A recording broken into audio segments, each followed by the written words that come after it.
नमस्कार दोस्तों, तूली the vlogger में आप सबका फिर से स्वागत है। दोस्तों आज की इस वीडियो में मैं आप लोगों को बताने वाली हूँ कि खाने के साथ हमारा मन का क्या संबंध होता है।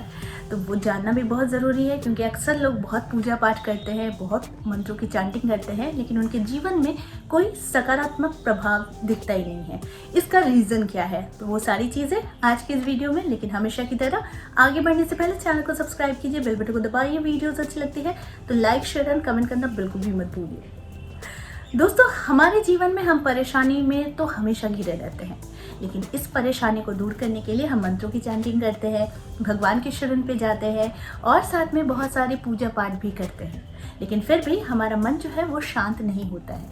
लेकिन क्या आप लोगों को पता है कि इसका कनेक्शन कहीं ना कहीं हमारे खाने के साथ है, जो खाना हम ग्रहण करते हैं। सबसे पहली चीज़, अगर हमें स्पिरिचुअलिटी में बहुत कुछ पाना है, धार्मिक बनकर अपने जीवन को बहुत शांति प्रदान करनी है, तो अपने खाने में बदलाव करना शुरू कर दीजिए। जैसे कि कभी टाइम पर ना खाना, बहुत ज़्यादा रिच फूड खाना, बहुत ज़्यादा मसालेदार खाना और अनहेल्दी फूड्स ज़्यादा लेना, यानी junk food, oily food, spicy food, ये सारी चीज़ें हम लोग बहुत ज़्यादा लेते हैं।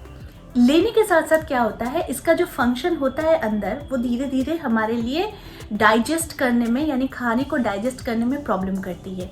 और प्रॉब्लम की वजह से क्या, हमारी जो दिनचर्या है इसमें एक इरेगुलरिटी, यानी कि समय पर नहीं खाना, समय पर नहीं सोना, समय पर नहीं ध्यान देना, यानी जो चीज़ होना चाहिए, जो एक डिसिप्लिन होना चाहिए लाइफ में, वो चीज़ नहीं होती है। तो इसका असर कहीं ना कहीं हमारे दिमाग पे, हमारे सोच पर ज़रूर पड़ती है। तो इसके लिए बहुत ही ज़रूरी है कि आप अगर भगवान से जुड़ना चाहते हैं और सारी चीज़ों को करना चाहते भी है और करते भी है, लेकिन उसका एग्जैक्ट रिजल्ट मिलता नहीं, बल्कि उल्टे आप और ज़्यादा मानसिक तनाव में घिरते चले जाते हैं। तो इसके लिए खाना सबसे ज़्यादा एक खास स्थान रखता है कि आप खाते क्या हो, आप कंज्यूम क्या करते हो, आपकी लाइफ में डिसिप्लिन है या नहीं है, यानी सोने की, उठने की और जीवन में आगे बढ़ने के लिए ज़रूरी भी है कि हमारे स्वास्थ्य को बिल्कुल ठीक से रखना। ठीक है, तो आज मैं आप लोगों को बताऊंगी कि क्या ऐसा खाना खाएं जिससे हमारा मन भी शांत रहे, दिमाग भी तेज दौड़े और भगवान की कृपा भी हम पर ज़रूर आए।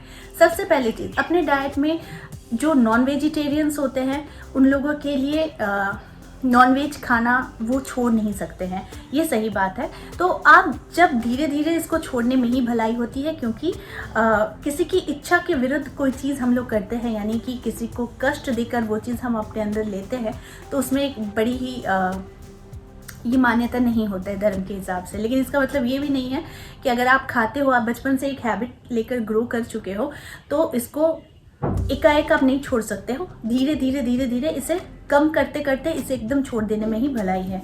ठीक है, दूसरी चीज़, हमेशा खाना खाने की कोशिश कीजिए जो लेस ऑयली हो, लेस स्पाइसी हो और रिच बिल्कुल भी ना हो। ठीक है, आपको ऐसा फूड ग्रहण करना चाहिए, ऐसा खाना खाना चाहिए जो आपके पेट को शांत करे। अगर आपका पेट शांत रहेगा तो आपका दिमाग और मन भी उतना ही शांत रहेगा और ठीक उसी तरीके से वो उतनी ज़्यादा भक्ति के साथ जुड़ना भी शुरू करेगा। लेकिन अगर आपका पेट ही परेशान है तो आपका मन भी परेशान रहेगा। फिर आप उसके साथ, धर्म के साथ पूजा पाठ करने के बावजूद भी, क्योंकि आपका सबकॉन्शियस माइंड बहुत डिस्टर्ब है और उसका फोकस चला जा रहा है आपके हेल्थ पर, और उसका सारा फोकस चला जा रहा है आपके डाइजेशन पर, यानी ना तो आप सो पा रहे हो, ना तो आप जल्दी उठ पा रहे हो, ना तो आप सही ढंग का खाना खा पा रहे हो और ना ही अपनी स्वच्छता का ध्यान रख पा रहे हो। तो इसकी वजह से आप चाहते तो है कि आप एक रूटीन की तरह से कर लेते हैं कि यानी आपको पूजा करना, मंत्रों का जाप करना, बस करके निकल आते हैं, लेकिन आपका फोकस सिर्फ और सिर्फ इन सारे परेशानियों में रहता है। इसलिए आपको बहुत ज़्यादा पानी का सेवन करना चाहिए, ऐसे खाना खाना चाहिए जो बहुत ही शांति प्रदान करता हो, जो हजम की शक्ति जिसमें बहुत ज़्यादा हो, जो तुरंत हजम हो जाए। एक बार में बहुत ज़्यादा खाना खाने से अच्छा है थोड़ा थोड़ा करके गैप दे देकर आप खाइए। बहुत ज़्यादा फलों का सेवन कीजिए, क्योंकि फल जो है इसमें विटामिन्स रहते हैं, मिनरल्स रहते हैं, तो ये सारी चीज़ें आपकी डाइजेशन के लिए बहुत इम्पॉर्टेंट हो जाता है। और फिर आपके पेट को ठंडक के लिए भी, जैसे गर्मियों में हम लोगों को खाना चाहिए ताल मिश्री होता है, ताल मिश्री का पानी पीना चाहिए ज़रूर से। वैसे ही सर्दियों में पेट को ठंडक रखने के लिए हमें थोड़ा सा ल्यूकवार्म वाटर में लेमन को लेना चाहिए, वो हम गर्मियों में भी ले सकते हैं। लेकिन हमें ध्यान देना होता है कि हमारा खाना ऐसा हो जो सात्विक भी हो लेकिन स्वास्थ्य के लिए भी उत्तम हो, और साथ में बहुत सारी इसमें मसाले नहीं हो। इससे क्या होता है, हमारा मन भी दूषित होता है, क्योंकि आपके अंदर ही अगर सफाई नहीं होगी तो आपका मन बहुत ज़्यादा दूषित होगा। और साथ में आप जितना भी चैंटिंग करते हैं, पूजा करते हैं, लेकिन आप कहीं ना कहीं मानसिक तनाव से भी गुजरते हैं। तो इसका तो एक रीज़न ये भी है कि हमारी जो बाहरी दुनिया है यानी पॉल्यूशन से भरी हुई है। तो ऑलरेडी हम लोग पॉल्यूशन में ही है, और उसके बावजूद भी अगर आप अपने अंदर की सफाई नहीं करेंगे तो फिर ये धीरे धीरे आपके तन, मन और सारी चीज़ों को ये इफ़ेक्ट ज़रूर करता है। तो इसीलिए खाना जितना आप लेस ऑयली लेंगे, लेस स्पाइसी लेंगे, बहुत ही हल्का लेंगे और बिल्कुल सात्विक लेंगे, और ध्यान रखेंगे कि आप जितना ज़्यादा पानी को पिए ताकि आपकी अंदरूनी जितनी भी गंदगी है वो निकल जाए।